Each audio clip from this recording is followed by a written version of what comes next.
All right, we're live. Hey, Happy New Yo. Year. Yeah, happy new year. 2025 started. We're here. It did. Yeah, how was your in like 2 weeks now? How was your Christmas? How was your New Year's? What'd you get up to?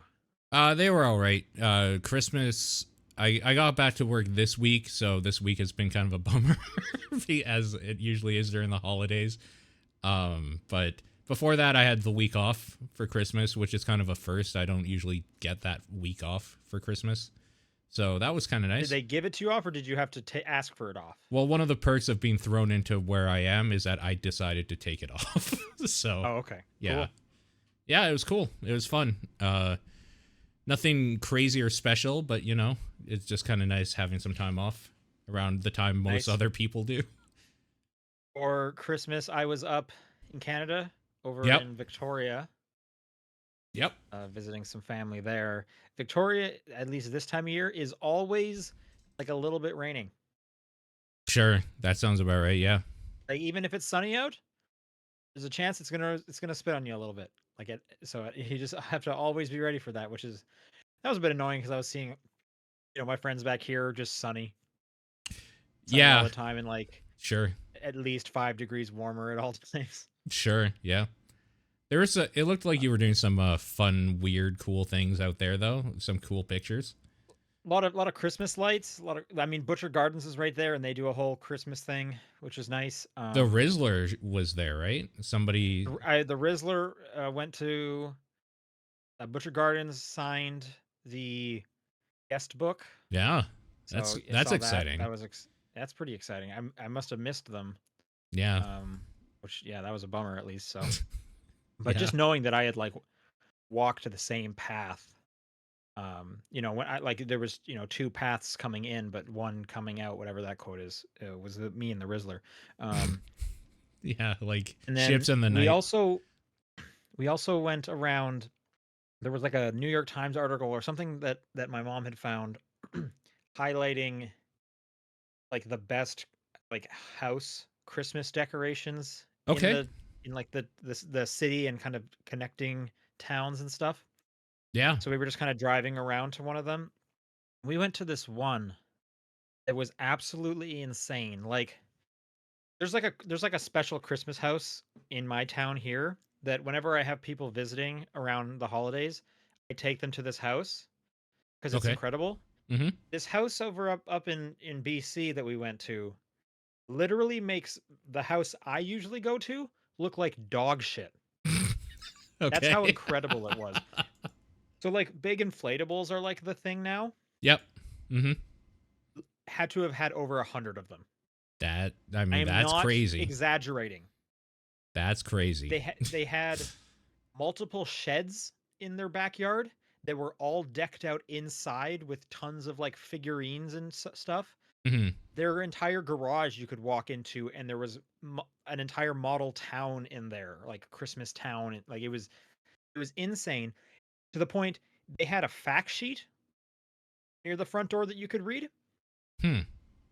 And there was one of the questions was like, "Why do you do this?" The answer was something like, "Why not? Uh, it's a hobby. It keeps me out of trouble." Uh-huh. Sure. The second question was, "How long does it take you to set up?" And this guy spends August to December setting up the thing. Uh-huh. He spends January to July breaking it down and repairing pieces. That's crazy.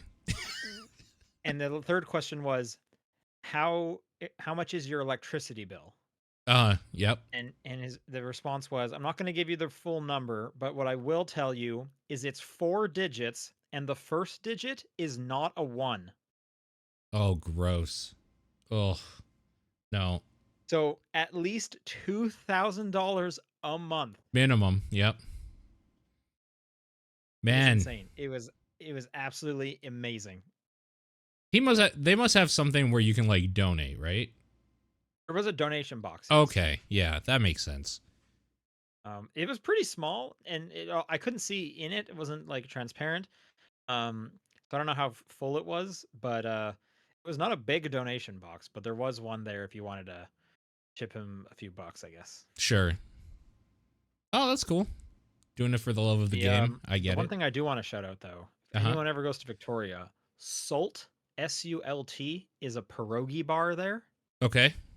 This was incredible. Easily the highlight of the trip. Those pierogies were awesome. They do Metal Mondays Okay. where they'll just play metal. They'll serve beer for $6.66. They'll have themed cocktails. I Uh-huh. was like, unfortunately, Monday was when I was flying back, so I could not partake in Metal Mondays, but I just thought that was awesome. Yeah, that's great. That's And the awesome. pierogies, like, oh, the pierogies were so good. There was one called like the Hulk Smash that had jalapenos in it. It Okay. was so good. So Yeah, that sounds great. shout out to Salt. Salt. Hmm. Yep. Neat. Yep. And what about you for New Year's? What'd you do for New Year's Eve and day? Just work stuff. I took New Year's off as well, so I honestly just slept most of New Year's, like on and off, taking nice naps and chilling at home, relaxing. Did you stay up till midnight? I did. Yep. Okay. Yep. Sure. Yep.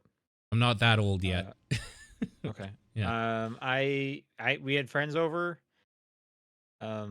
Cooked a big fancy dinner, and then played board games. Nice. Any cool board games or new board games or anything you wanted to talk? Not new. We played Betrayal at House on the Hill, Okay. which I just don't get to play enough of because it requires at least 3 people, so it's not one I can just like play at any point. Uh-huh. Yeah. Um, but since we had a group, I wanted to play some of that, and the game is so difficult. I was just kind of reminded, like, I've never won that game. Sure. Like, Yeah. and from what I understand, so I have like the second edition. I understand in the third edition they like rebalanced it because enough people said this is extremely hard. But like, yeah, I feel like usually as soon as someone turns, the game's about to end. Yeah. At least that's the route it's happened in my and when we played, 2 nights ago or whatever it was, as soon as the person became the traitor, first turn killed all but 2 of us. Second turn killed the rest. Didn't even like need to try. Wow.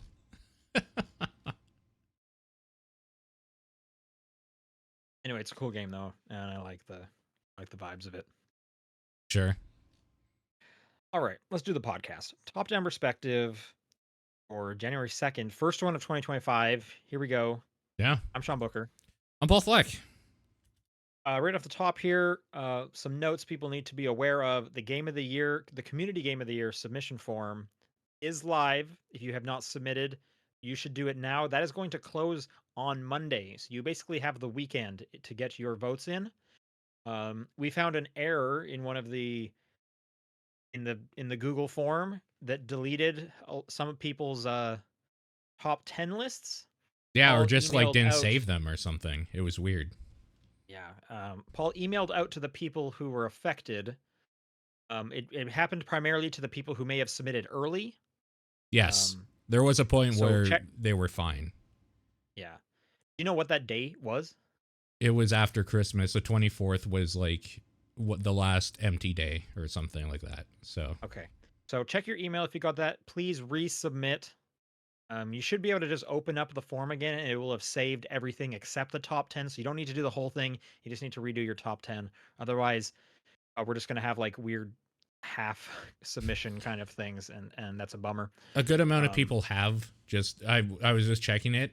We're missing about 9 that might have been okay, affected. But some people sometimes don't submit the full top 10 anyway, so it's hard to right, know. but yeah. So check whatever email you use to submit there to see if you got an email for Paul, or if you're really worried, you can go back into the form and just double check on your own if you'd like. Yeah. Um, and then the last thing that you need to know about is game of the year is next week. Yep. So that the 9th is when our game of the year show is going to happen, Yep. which is exciting. Paul, how's your list going? Have you put it together at all, or do you have to Not at start? all. Nope. Still going through No, games. not at all. I kind of build mine throughout the year. Mhm. I have not sat down to actually pick a 10. I have like a list of maybe 15, 20 at the moment where it's like these are the games I really liked. So I need to whittle that down. I need to order Yeah. them. But I Yep. do have some like a rough draft basically.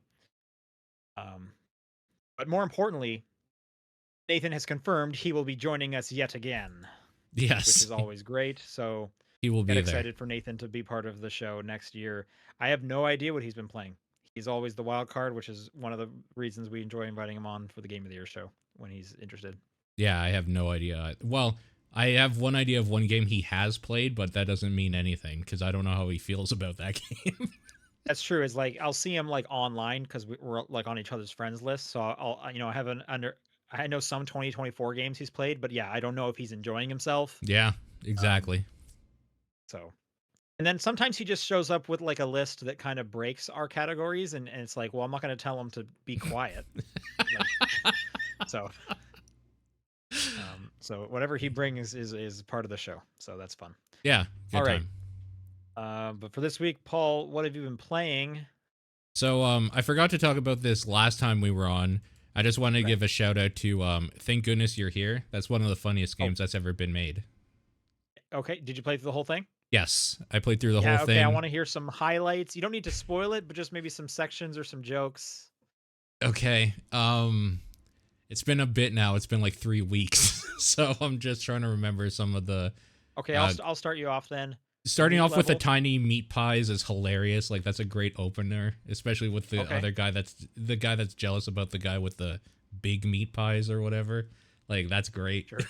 Yep, yep. I'm gonna say the meat stage is just kind of fucked up. Yeah, and the milk or whatever, the I don't remember specifically what happens, but there's milk and it's a weirdly suggestive, creepy, surreal thing that's going on. Yeah, I Yeah. don't even know. It's weird and fucked up that part. I was a big fan of the chimney gag. Over and over. That's pretty good. Yeah. Yeah, that was a good Yep. one. Yeah. What else? What else sticks out to you? Oh my god. I'm trying to remember. The like long arm that just keeps going. There's just some weird shit going on with that guy. Sure. Yeah. And I Yep. guess in general the store that gets like overrun by mice at some point.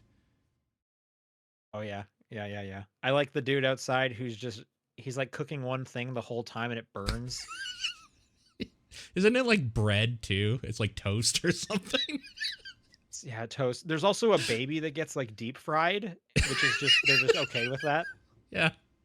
No, like it's weird because a lot of times when something is trying to be funny, it usually misses a few times. I don't think this game missed like very much at all. It was fucking hilarious the whole time. It's very good. It's like the perfect length. Yes. Yeah. But yeah, it is just a weird little thing to the point where it's like I'm easily going to forget a lot of these gags, and the fact that it's like 2 hours long, I could see myself replaying this in like a year from now. Sure. Yeah, it's fine. It's totally fine for something like that. Yearly replay.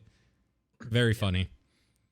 That's a great game. That's something people should definitely check out at some point. Okay. Yep. Again, that's Thank Goodness You're Here if you forgot or didn't listen. Other than that, I just been trying to catch up with a bunch of stuff. I'm playing more Indiana Jones. I got through all of the Vatican stuff, and then Okay, so that last time we talked, you hadn't done like I had started it. Indiana Jones I yet. hadn't jumped into Yeah. that part. Yeah, So now what do you think of the actual gameplay, the core loop? it's fine. You have that journal open a lot. Looking at that Yeah. journal a Yeah. lot. I mean, it's at its best when it's doing the puzzle stuff and the weird catacomb under. Like, I like that stuff. Don't particularly like any of the stuff above where you're running away from Nazi. Specifically, if you get like caught or seen, how long it takes for them to just like screw off so you can continue doing stuff feels a little too long for me. Oh, Mainly, I feel I, like if I broke stealth, I just like reloaded the checkpoint because they were so close for the most honestly, part. I probably should have just done that because it takes like a good maybe like 3 to 5 minutes real time, which is crazy. It's way too long because you can't even change costumes when that happens. You would think you could and then maybe lose them faster, which would have been a good mechanic. But I should have just done that. I should have just reloaded checkpoint. That would have made way more sense. I spend a lot of time just waiting for them to F Okay. off. Okay. Yep. Yeah, that game's So fun. where are you now? I just finished the Vatican. I got to Okay. oh my god, where is it? Where's the next place? Egypt. Yes, I just got to Egypt. That's right. Okay. Yeah, I mean, I'm guessing I'm probably 25% done that game because that took a long time. Venice, or not Venice, Yeah, I mean, Vatican. there's 3 of those areas, Yeah, and in between each of them, there's kind of like a like a smaller narrow area. section which you would have done, so it's like that each time. So you're about 33% one Yeah, third of it done. that makes sense. I spent a lot of time in the Vatican. A lot of that side stuff isn't just like throwaway side stuff either. They relate to the story and build on it, which is awesome. That's very good. Yeah, I mean, that game is very, very cool, and more importantly, it has that vibe. Like, it has the exact right vibe the whole time, which is awesome. So like I got an early code for it. So and it was like the deluxe edition, whatever, blah blah blah. So I get some extra costumes for Indy. So I played that whole game with his ripped apart, bloody Temple of Doom costume, Okay. which was just kind of funny because you just get like at all times he's just like sweaty and like his hairy chest is sticking out, and it's just like, all right, let's go Harrison Ford. Yeah, that's pretty good. Pretty Yep. good. Yeah, that game is great. It's definitely not going to get talked a whole lot about because of how late it came in to Game of the Year for a lot of places, but that's it deserves It's a some bummer talk. though. I like it's very good. It is very good, yeah. Just seeing what else. I started up to finish Indica yesterday, so that Oh right, I played through Indica. I totally forgot about that. like recently. Yeah, Oh, okay. in the last 2 weeks, I played through it. Yeah, that game has such a weird, cool vibe to it. As I'm going, I think I'm getting less and less into like I kind of don't really care where the story's going. I'm just kind of there for the journey now because it's just so weird. But It's a if really weird game. It's like super serious but in like terms of like not. what's going on. Yeah. And then there's also just like video gamey noises happening. And then every now and then there's like a pixel art platforming thing. Yeah. Flashback. Like, And there's like literal points you can get to upgrade your level of like grief and repentance and just like weird nun things that don't actually matter at all. right. The loading screens will keep telling you the points do not matter. Yeah. No, it's very, very cool. I like the vibe that game is doing. But it's really hard to describe to somebody, and I could definitely see why somebody might like bounce off of it. I kind of like the weird juxtaposition of this weird almost like adventure game with a nun running into these weird situations and monsters and all that sort of stuff, while also video game noises and weird music that's kind of funky and demonic sounding. And then there's like these cool platforming sections where you're literally like in hell, and to get out of hell you pray to like make the level change so that you can get past some parts. It's cool. There's cool shit Yeah, going on in there. it's weird. It's kind of unique. If I was trying to like describe this to someone, I would kind of be like, okay, it's like a Plague's Tale in terms of how dark it can be. Mm-hmm. But also if there was like chiptune sound effects happening every now and then, which is just odd. But yeah, it's kind of a weird game. Yeah, And I they enjoy it. really like fisheye close up shots of people's face. I mean, it starts off with one, and it's Yeah, very good. It's very yeah. disorienting. Yeah, like just the fact that like one of the things you do in that game too is move water from a bucket to a barrel 5 times, and it takes like 10 minutes. Oh, yeah, yeah. So, That was so weird. yeah, yeah. It kind of doesn't put a great first step forward for a lot of people, but it has a vibe to it that is just so unique and weird that I'm into that. I don't necessarily care where the story's going. I'm just kind of there So for the like vibe. 4 hours long. Like it's an easy playthrough. So Yeah. Yeah, so that's somewhat recent. Um Other than that, I've been playing just an absolute stupid amount of Rivals still every single night for hours. nice, Yeah, nice. I can't stop. I can't stop, but nothing too new with that. I guess as of this recording, as of us talking, the season 0 is done, so next week season 1 will officially start, and I'll actually get a reason to do the battle pass points again, which will be nice.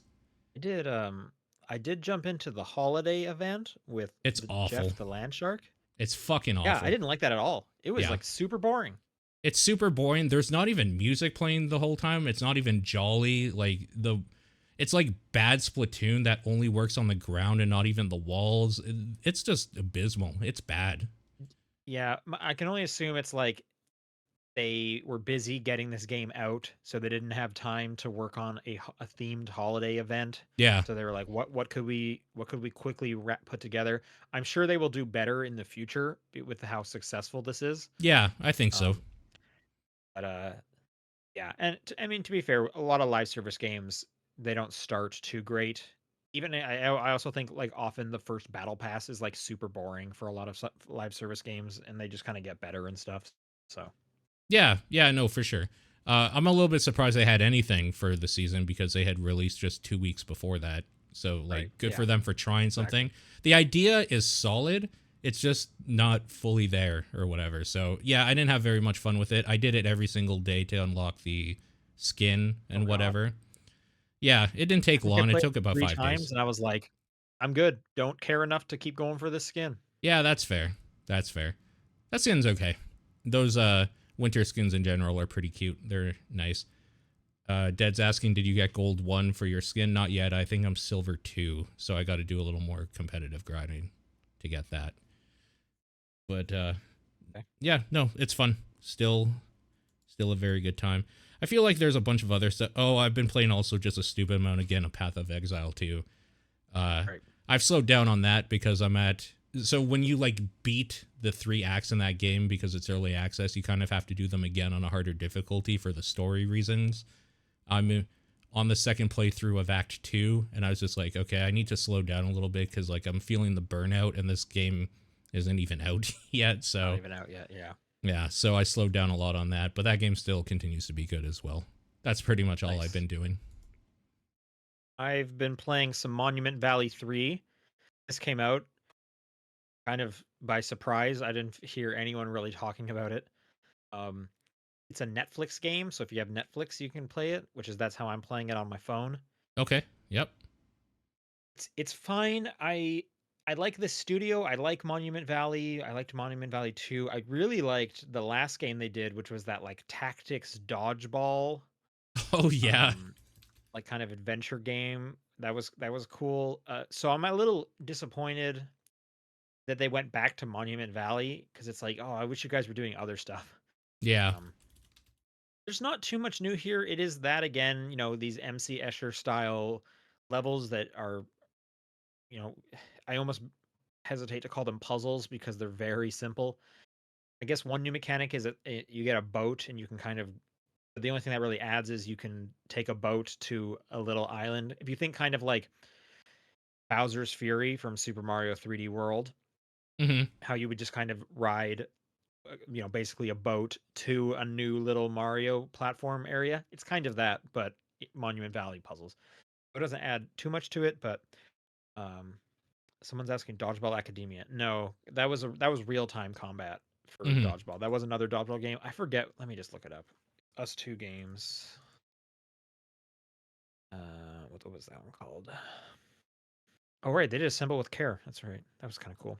Oh, they Oh, Desta: The Memories Between was the game I'm talking about. gotcha. So I mean, it's fine. Like it's basically free for me, so I'll play through it, and it's not very long. And they seem to have a kind of a roadmap where they're going to have more content coming out. It looks like quarterly this year, so Okay. we'll see about that. Yeah. More excitingly, though, is I picked up Arco on the Steam sale. Okay. Yeah. Arco is super cool. I gotta look up to see if this team has done anything before. I think this is their first game. Yeah, there's nothing really else on this page. Do they have a name? Because when I look them up here, it just says their first name. It says the developers. Oh, Max Cahill or whatever. Why do I recognize that name? Hold on.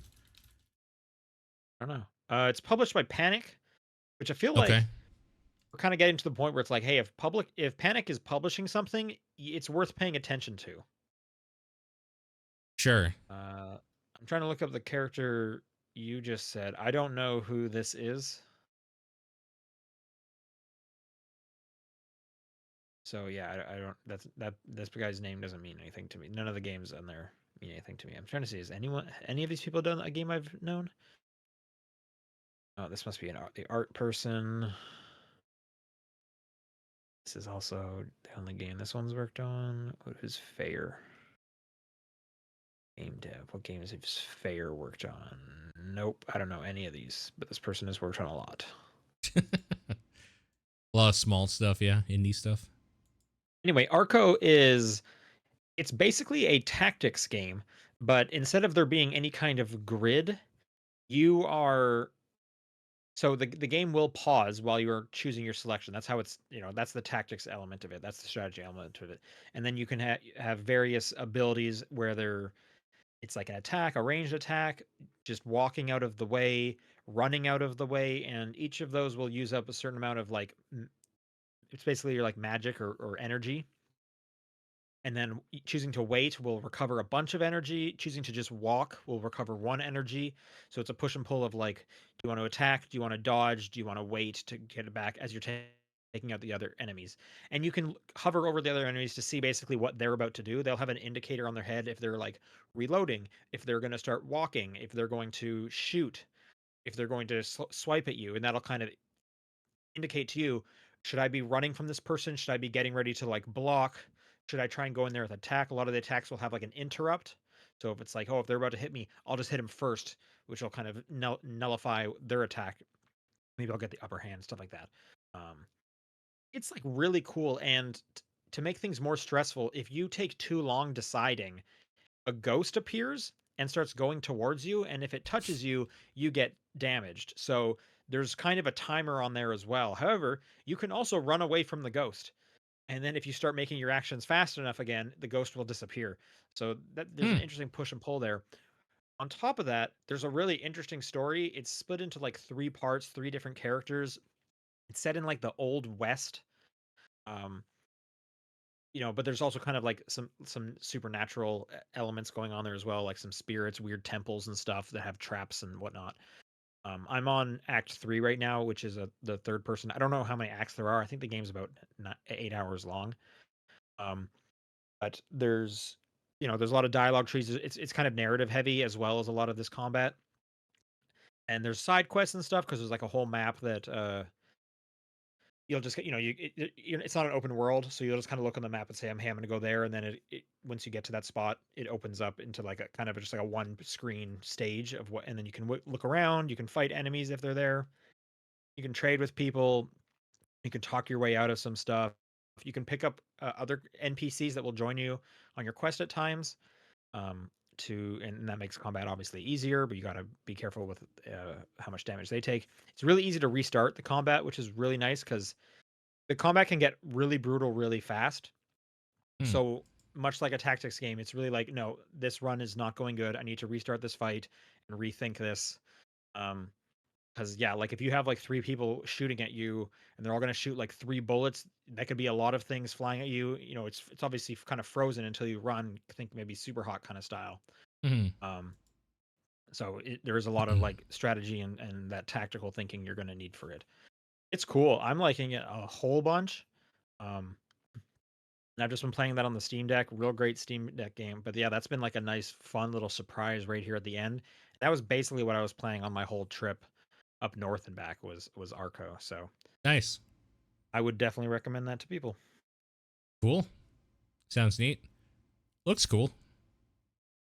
Yeah, it's like pixel art, which I'm getting tired of pixel art, but like Yep. whatever, I don't have a choice. So all Yeah. Yeah. Yeah. right, let's do some news. Few small things happened. Hmm. Okay. The Black Myth Wukong devs are one, much like a lot of other devs. This is kind of another example of people getting upset about the Xbox Series S. Hmm. Yeah. For context, I think like the big one was Baldur's Gate 3 Yeah. releasing late on Xbox because they could not get it to run nicely, like the multiplayer mode on the Series S, and Xbox had, famously had a mandate that all games for the Xbox Series X needed to play on the Series S. Yeah. Right.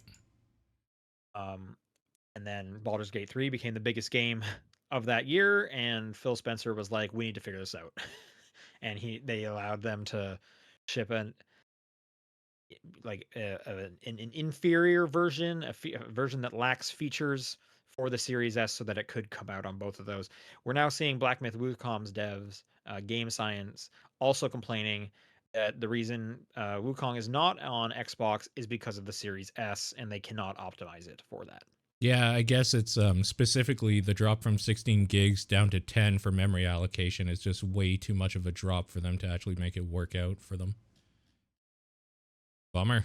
That Yeah, exactly. sucks. So the quote here is, the only thing missing is the Xbox, which somehow feels a bit wrong, but that 10 gigs of shared memory without years of optimization experience is really hard to make work. Of course, sure.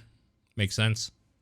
I think this opens up kind of an interesting, conundrum Xbox finds himself in, because, the Series S has outsold the Series X. Like, we kept seeing that time and time again. More people who are buying the Xbox are getting the cheap one.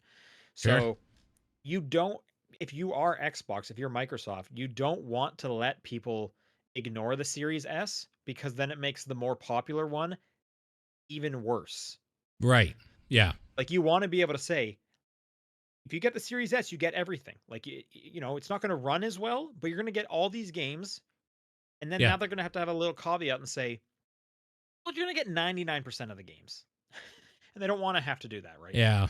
That doesn't Yeah. sound anywhere near as good. But that's your money maker right there. That's the For one that sure. keeps selling. So, like, what do you do? I mean, Like, here's the thought experiment. Let's uh-huh. think next gen console. Yeah. I'm assuming they're going to do two Xboxes again. Yeah. I mean, I don't think they should because I think they should go harder in just putting Xbox everywhere else like they've been doing, but I the Series S has done too well for them to ignore the idea that they should have a cheaper SKU of some sort. Exactly. Yeah. Yeah. I don't know, maybe like a But modular design where you could get like the cheap version and then upgrade it with like a plug-in somehow or something. oh, I didn't even think that would be really cool. They come out with one Xbox, and everyone can buy, like, the base Xbox, whatever that's called, the Xbox base thing, which would be the equivalent of the Series S. Mhm. But they'll also sell kind of a bundle where it's like, hey, if you want, like, the Series X equivalent, it's the base one with this, like, brick attached to it, Lego style. So You can buy that later if you want to. like think like a PC, but they take all of the like you possibly fucking it up or having to build a PC out, and it's literally just you open up this slot and then stick this like drive in. It has more power, like it has everything there to make it more powerful version or something. I think that's a great idea, because, I mean, they're basically doing that with the SSD already. They have the expansion card, Mm-hmm. but instead of you having to, like, hook up an SSD to your PC, which would be the equivalent, you just slide this in. But yeah, if they could do that for power, that's very interesting. Yeah, I mean it would literally Now, just be like a PC. Mm-hmm. what if that base one was like a handheld device, and you just Yeah, plugged it into a dock that then made it more powerful? right. It essentially could be the same thing, right? All of the Yep. basic components or whatever with a small drive and the OS and stuff is in this handheld device, and then you plug it into like a dock that is just way more powerful and can run things at a higher everything. That's interesting. I hadn't considered that. That's cool. Who knows? Maybe. Who knows what'll happen?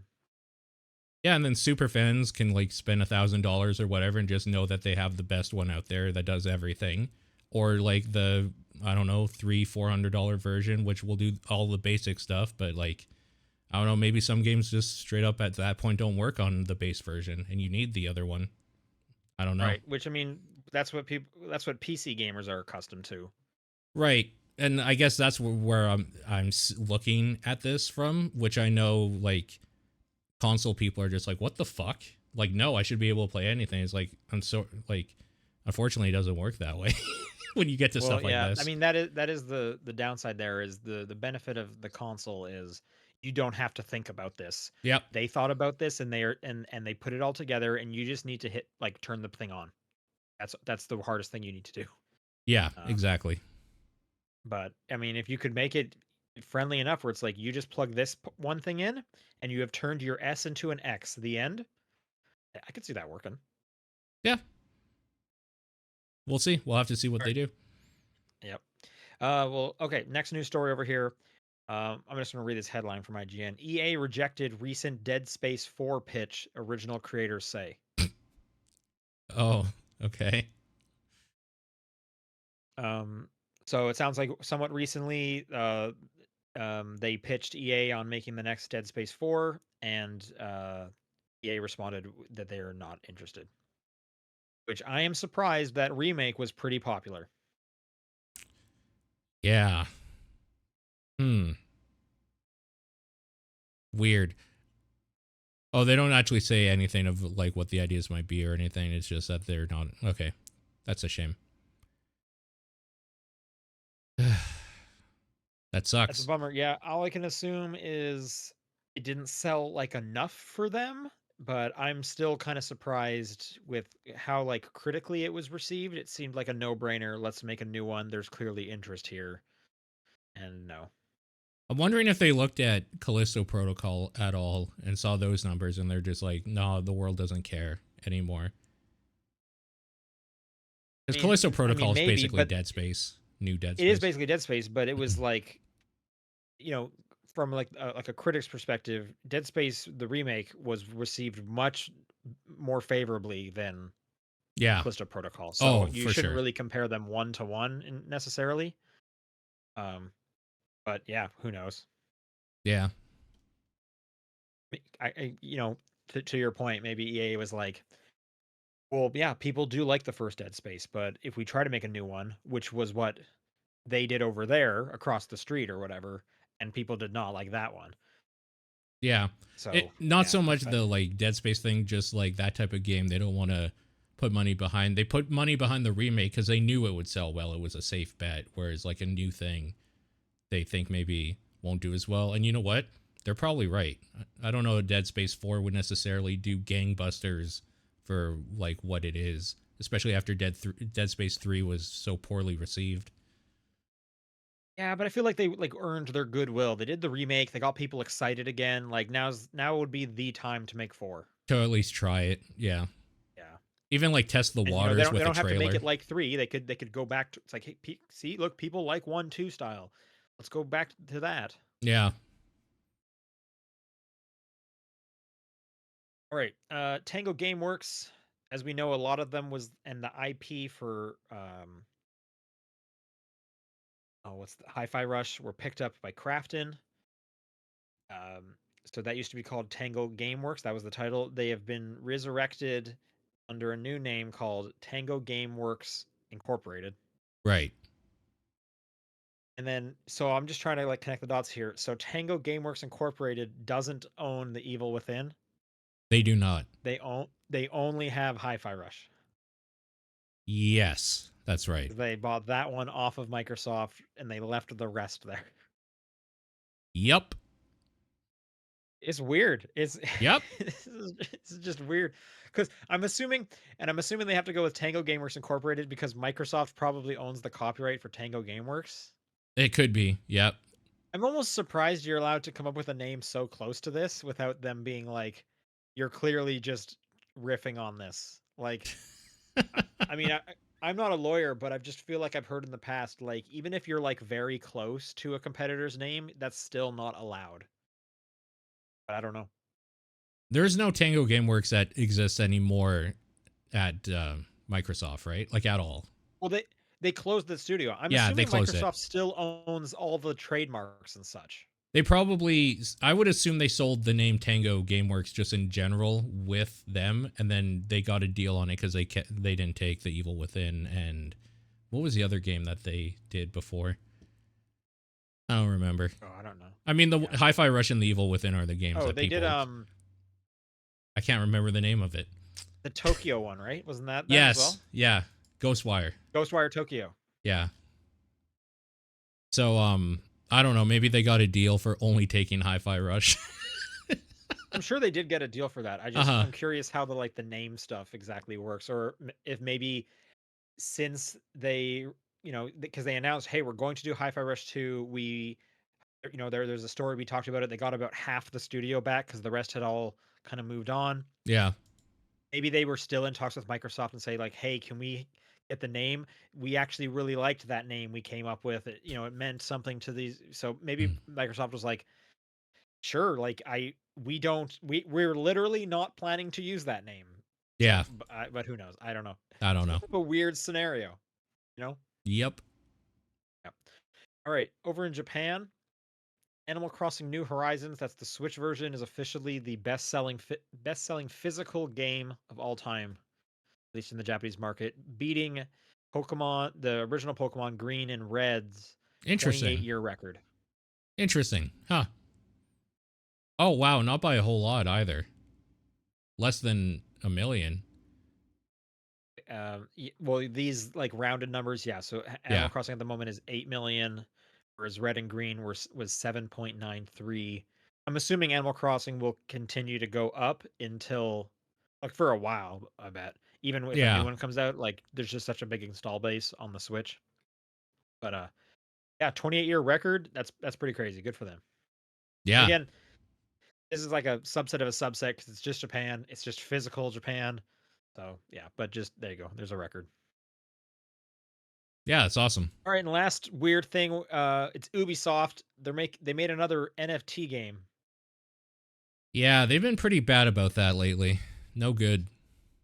Well, I don't know about lately, because I know they were early on with the NFTs. Like I remember them when they announced they put NFTs in. What was that Tom Clancy game that had John Bernthal in it? Oh my god. That Was was it like Breakpoint or something? What was that? yeah, it was Breakpoint. It was It was a sequel to something else, right? well, the original was Wildlands or whatever. And then Wildlands, and then the sequel was Breakpoint, and John Bernthal was like the main. I don't know if he was the antagonist or if you played him. I'm assuming he was the antagonist. I really don't know. But I remember when they put NFTs in that game, and that was just kind of weird. Anyways, um, this article comes at the end. This basically came at December 20th, the end of 2024. I am shocked that people are still doing NFTs. I thought we had moved on. so this is a game that nobody talked about. Do you know what Champions Tactics Grimoria or whatever is? No. This is an Ubisoft game that is literally like you buy on the blockchain characters or whatever. It's an RP, like it's crazy. They released this thing, literally nobody talked about it, and they swept it under the rug because they knew that people would hate them for it. So if people wanted to look up, let me just look up the name real quick Oh, you're here. right. Yeah, it says in this article, back in October this year, it Yep, quietly released its first ever blockchain game, yep, Tactical NFT Battler Champions Tactics Grimoire Chronicles. yep. That's That's a the one. name. That is literally just like 4 darts at the dartboard. What did they hit? That is Where players purchase ChatGPT. Give me the title of an RPG. yeah. Players purchase NFT figurines to battle using cryptocurrency. I'll just give you the quick pitch on how this one works. This game is called Captain Laserhawk, the GAME. Yes. This was Okay. originally reported by Stephen Totillo. It is a PC top-down multiplayer shooter that uses cryptocurrency and blockchain technology. Though it's technically in early access, Totillo described it as the most basic top-down shooter imaginable.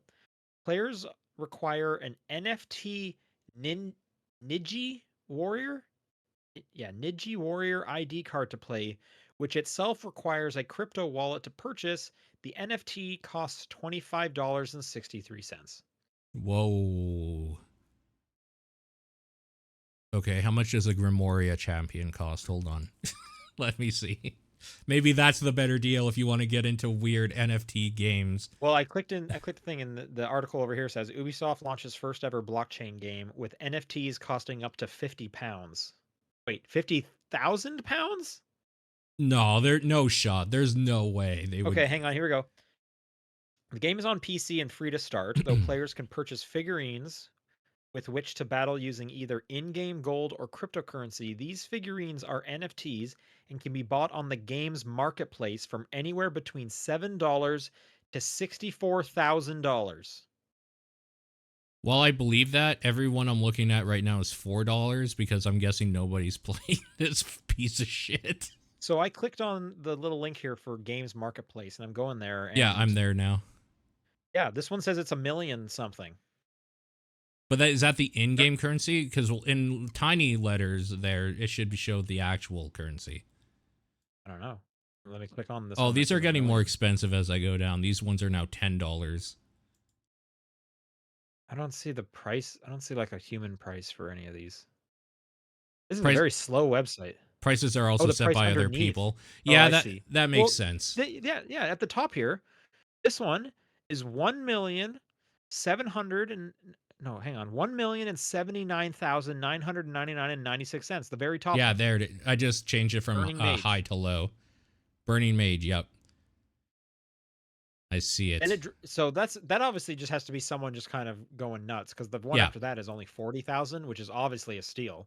To be fair, if you've Um, ever like played an MMO where there's like prices set by people, some people just put stupid things down to see if somebody will buy it. So I'm sure this is no different.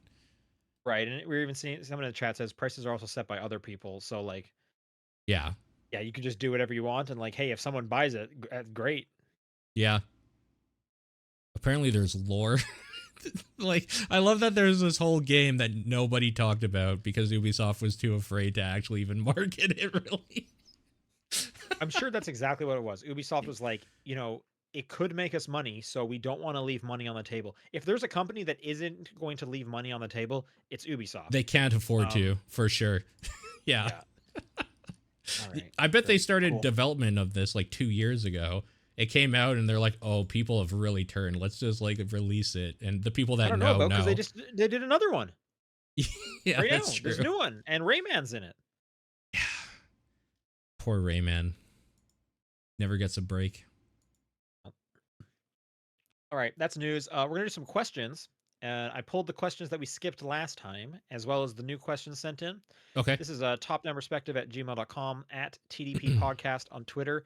I mean, don't use Twitter, but if you have to, that's the podcast. That's the podcast account. There's same thing over on Blue Sky, but that's the one you should use. And there's also John's PO box and the Discord channel. Yeah, that's right. All right, some of these are Christmas themed for obvious reasons, so we're gonna start with those. This first one from Micaiah writes, "Rank these movies set during Christmas from most to least Christmassy." Mm-hmm. All right, Okay. first one's Die Hard, Yep. Gremlins, Okay. Batman Returns, Yeah. Hook, Edward Scissorhands, Iron Man 3, 101 Dalmatians. Okay. Okay, I don't think does Edward Scissorhands take place in Christmas? I don't remember. It's been Because way it's too definitely long. like summertime there. I just don't know if it's like always summer or if there's a Christmas section to it. I don't know how. Guess I'll look up the Wikipedia or whatever, see if it says anything. I'm gonna do my quick overview. Die Hard, Batman Returns, Iron Man 3. I know for a fact all are taking place on Christmas. I And haven't seen Gremlins. Gremlins. Yes, Is it's Gremlins Christmas? at Okay, Christmas. I haven't. Okay. I don't remember Hook taking place on Christmas. In fact, Yes, because they're visiting the old lady at her house for Christmas. It starts with the okay, Christmas but play then even. they go into the Neverland, Yeah. which it's not Christmas in there, right? Well, I mean, time doesn't really exist properly in that, so at all. Right. Yeah. That's probably why I'm just saying. That's probably why I'm not remembering there being much Christmas because most of the movie is not Christmas I related. mean, it might be the least Christmassy out of all of them for that reason. Well, so my other thing is I barely remember 101 Dalmatians. Is that at Christmas? Yeah, probably because don't they get the dogs at Christmas? I don't remember. Yeah. Um. Okay, what's the most Christmassy? Let's go. Let's start from that side. For Okay, me, so it's probably again, Batman Returns or Gremlins. It's one of those two, probably. so again, I can't speak to Gremlins, but when I think of the other ones I know during Christmas, none of it is like about Christmas. It just Right. happens to be the time of year. Right. That's right. So, but I would probably give it to Batman Returns. Okay.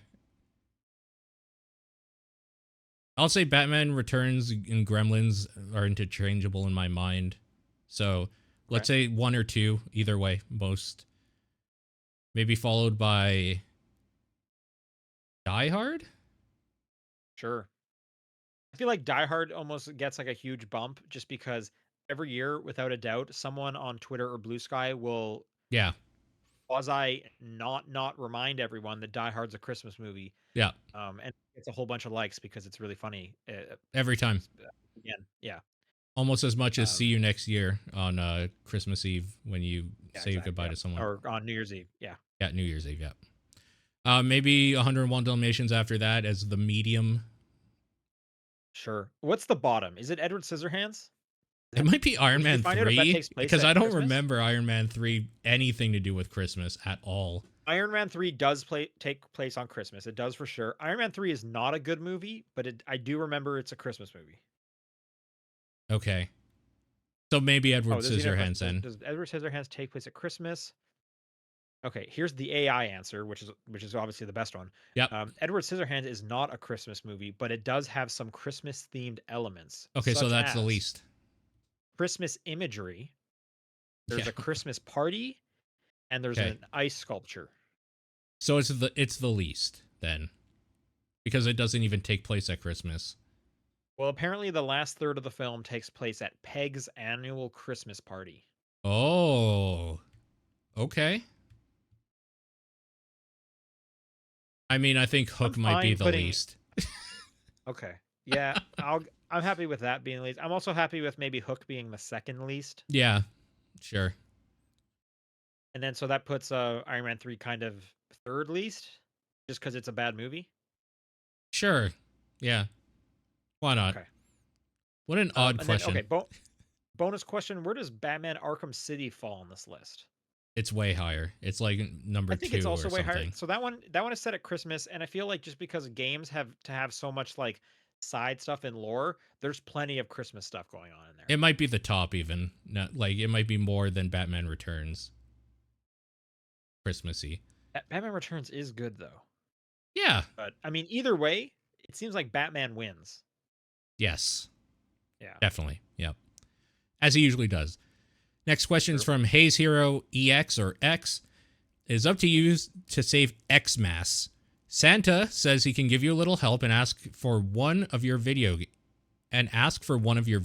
Depending on the game you show, Santa is a character that would come to life and help you make the delivery. Which game do you choose, and who will help you save Xmas? Oh, sorry. I think there's a typo there. So I think it's supposed to be depending on the game you show Santa, comma, Mm-hmm. get rid of is the character that would come to life. Okay. So like the main character is going to come and help Santa with the deliveries. Depending on the game that you show Santa, the character would come to life and help you make the delivery. Yeah. Feel like you want someone who has like time powers. Or a god that can literally do anything. Is Santa not a god? Maybe demigod at best. Probably not a full-fledged one, I would assume. Okay. Like a I mean, I Hercules. just watched Red 1 A Hercules and for J.K. Christmas. Simmons can like overhead press like 3 plates on each side of the bar, which is incredible. I would Yeah, call that godlike. it's pretty Um, good. Also, there's that big guy in Jingle All the Way who dresses up like a Santa in that like weird Santa factory. He's oh like yeah. a Okay. buff, shitty Santa. Yep. Great point. Great Yep. point. Yep. My head initially went to like the Prince of Persia because he can stop time, and then if there's any like traps or things in the living room that he has to jump over, he'd be pretty good at like getting around those to deliver the present. Yeah, to deliver to the McAllister house. I get it for sure. Yeah. Exactly. If he's trying to, yeah, exactly. Yeah. There's like And 5 worst or comes to 6 of those worst, he would movies. just rewind time and try it again. Yeah. Yeah. Somebody that could teleport would be really, really good too.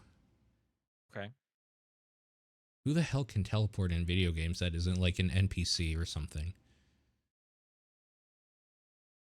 I'm thinking Dragon Age, you get like a warp dodge. It's kind of like a teleport.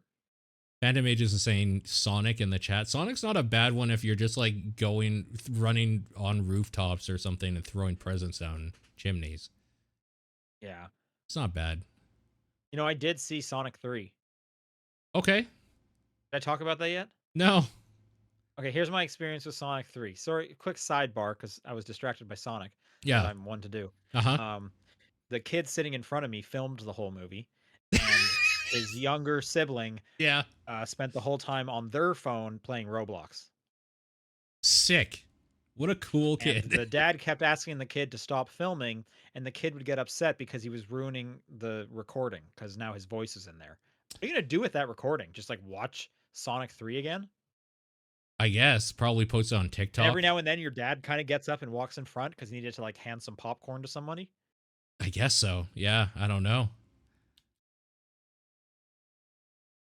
All right. Phantom Aegis writes, Ahoy TDP crew, it's been 10 years since Keeley has started his award show. Let's go down memory lane and think of our favorite moments, announcements throughout the years. Bonus, what are your favorite cringe bad moments? Happy holidays to you all and the community. So Game Awards, favorite Game Award memory. What jumps to mind for you? Favorite? Oh shit. The one that jumped to mind immediately was the most recent one last year where it was the like wrap it up sign or whatever, as what's his name is trying to like thank everybody that helped him make the like best game that's ever been made for RPGs or whatever. Sven, where they just like cut him For off. Baldur's Gate? Yeah. Like that was the like cringe moment that was just like, fuck, guys, come on. Okay, I don't know if this is favorite, but moments that spring to my mind: Joseph Fares saying "fuck the Oscars." Yeah, that's a big one. That's the meme Yep. for sure. Anytime the Muppets are Gillette there, Man. yeah, I do remember Gillette Man. Holy shit. And for those Yeah, who don't remember Gillette Man, there was this weird mascot, like someone in a big suit, yeah, sponsored by Gillette, yeah, and he was like kind of walking around, and then there would be like interstitials between like segments where they would cut to Gillette Man, and he would be there. I don't know. Hey, like this thing's expensive to put on, so like I get it. yeah, yeah. What about favorite moments? What about Bill Clinton, kid? Yeah, I gotta be honest. I don't understand why the internet blew up with that because I thought that kid was cringy as shit, and people that liked it I thought were stupid. People So liked it. Oh, I thought they were just kind of goofing on him. no, there were people that thought it was like the best thing. Those people are dumb. Weird. Okay. Yeah. What was the one I was just gonna say? You mentioned the Muppets. The Muppets are fun for Every sure. time. Yep. Yeah. I was gonna say Flute Guy is awesome. Flute Guy's good. Alan Wake dance, that was fucking awesome. Yep. Yep. I even thought Sam Lake, who Yeah. I have a picture with, Yeah. just in case you forgot. I liked his segment this year where he came out and they did like an inner monologue in black and Yeah, white. That it was wasn't fun. bad. Yeah, it was fun. It Yeah. was fun. Alan Wake dance was definitely very good. That guy has a fun life. Absolutely.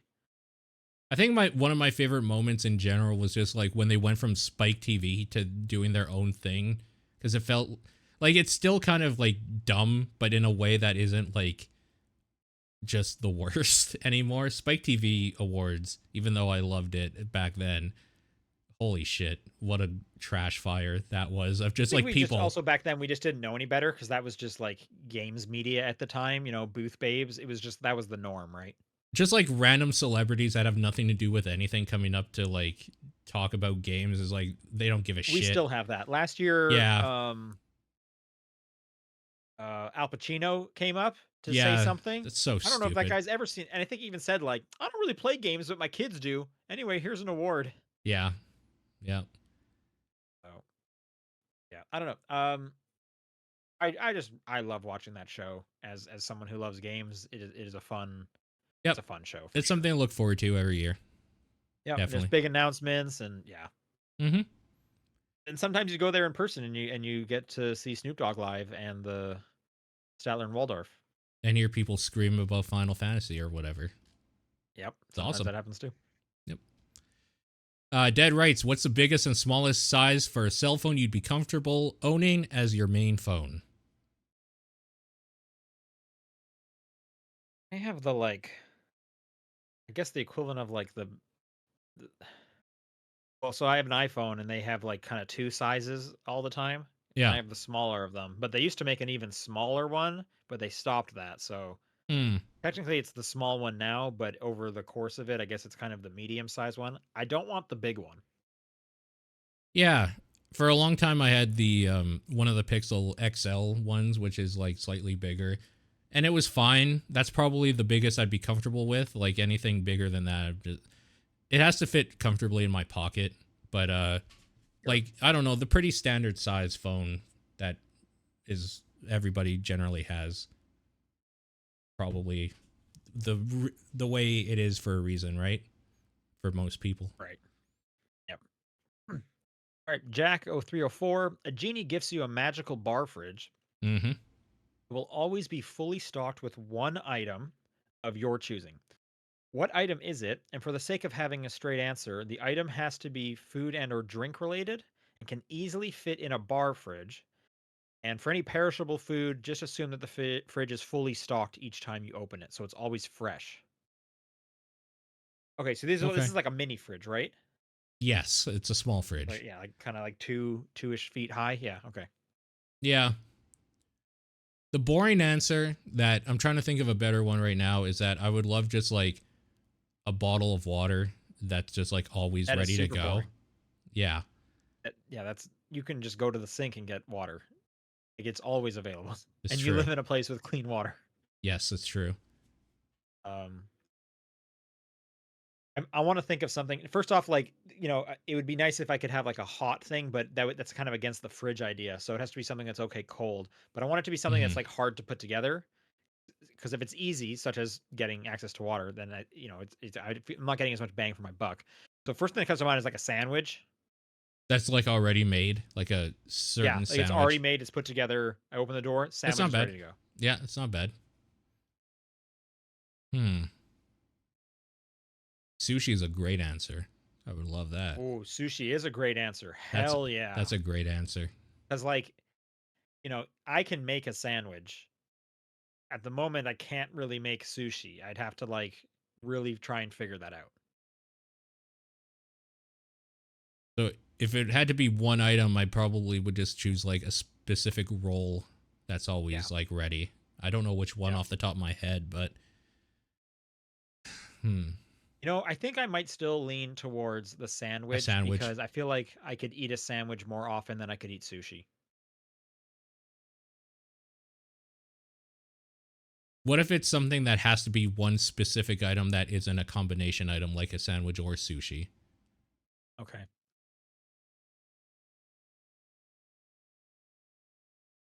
'Cause now I'm just thinking like what's like the thing that I would get the most out of Hmm.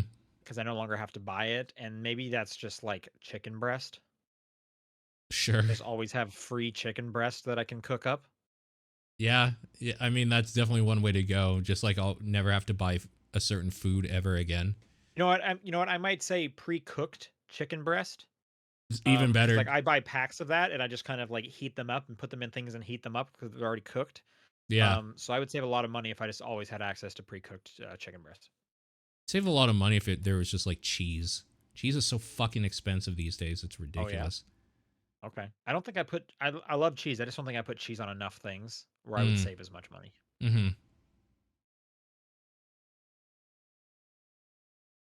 What about a drink? If it had to be one specific drink, what type? Like Maybe what like a type of? mixed drink.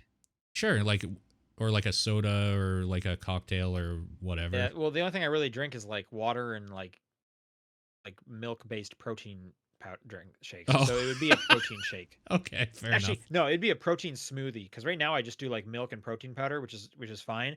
But a smoothie would be better. It's just so much more work, and then I have to Yeah, clean a blender. A that'd protein be kind of smoothie cool. anytime I want. Yeah, That'd be fucking awesome. that'd be kind of cool. Yeah. Ace Viru writes, "What decade of your gaming life would you say is the best for you? Your first 10 years, second 10, or third 10? Any particular games or moments you want to shout out from that time?" Then just a note there for himself, I guess. Probably my second 10 because I I think didn't start second play 10 for most people. because I didn't Yeah. start playing games when I was 1 year old, right, or two. So Yeah, I'm trying to think like when I started, and it was probably when I was around 6 or 7. It yeah, was probably like when I like started playing a lot. sure, But I think with almost all things, but a lot of time media based things, is there's a sweet spot for everyone, kind of around like 13, 14, where you find like your favorite things for the rest of your life. yeah, Um, so yeah, the second year, I and then kind of specific to me. Well, hang on. So my third decade would be my 20s, right? Yes. Yeah. Okay. Well, I guess close enough. I was gonna because at the near the very end of that third decade, more so in the beginning of this first decade, when I started like games journalism for realsies, that was Mm-hmm. a pretty big game related moment for me. Mm-hmm. It's easily the second 10 years for me. Teens. 1996 to 2006. I had like all the Resident Evil games that are worth talking about. My favorite Zelda games. Not all of my favorite Mario games, but a good chunk of them are in there. Yeah, definitely Sure. that time period. Yep. I mean, that's also like a like prime like going over to a friend's house to play games, and that's just gonna help. Yep, for sure. Masterman writes, "What's the game where you've died the most? You can count death as whatever fits the game in question, and it may or not correspond to difficulty."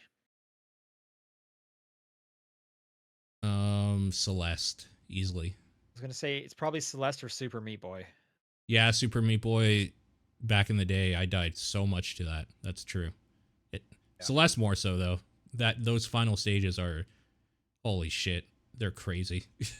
I mean, these are both very similar games anyway. Yep. So, Yep. I could also even say like N died a shit ton in N and like N plus, which is Sure. just N again. Yep. All those types of games. Yeah. Shane the Destroyer for the final question asks, so it has often been said there are too many video games. I've seen quite a few of my friends taking on the challenge not to buy any games for the next year to solely play off their backlog. Would you ever consider a challenge, such a challenge? Pretend it wouldn't impact your job for those it would. Would you ever find yourself running out of games to play? What games would you expect to get into in the year? I mean, you would never run out of games if you do it that way No. because there's so many. So many. You wouldn't run out. I would not do this. I would definitely do that. Honestly, if we weren't doing TDP, I wouldn't buy as many games as I do. Just straight up. Okay. Yeah. I like being part of the zeitgeist way too much. That is like a core part of why I like games so much is playing the new hotness and discussing it and hearing people discuss about the new hotness and such like that. If I wasn't, I would probably try and like look out for kind of like game club podcasts where they are Yeah. talking about the games I'm playing. Like I just like kind of having like the ancillary conversations happening as well. Sure. Yeah. Um, Obviously, like job stuff aside, if I didn't have that, but no, I really I wouldn't. But anyways, if I was doing it, so just to answer that final question, what games would you get into? Like the top of my backlog forever has been Disco Elysium. I absolutely want to get back to that Yeah. or start that. All the Yakuza games, because like at that point, why not? I was gonna say the Yakuza games, the Persona games. Yeah, every RPG that's 100 hours, basically, right? Like you would Yeah, jump all into. like the Legend of Heroes RPGs that I hear are incredible, but there's just like I don't have time for a decade old RPG. Yeah. So, Yep. all right, that's it for questions. Thanks everyone who wrote in. If you have questions for next week, don't send them, but if you have to, topdownperspective at gmail.com, at TDP Podcast on Twitter or Blue Sky. There is also the Discord channel and John's P.O. Box. What is your game of the week? Marvel Rivals. I'm going to give it to Arco. And just for another reminder, next week is Game of the Year. Get excited. I'm excited. Yeah. Nathan will be there. John will be there, of course. Um, Submit your community game of the year thing now before you forget, because we're Yep. going to stop counting after Monday. Yep. So you Yep. have the Yep. weekend to do that. Yep. True. Other than that, we will see you guys next week. Bye. Bye.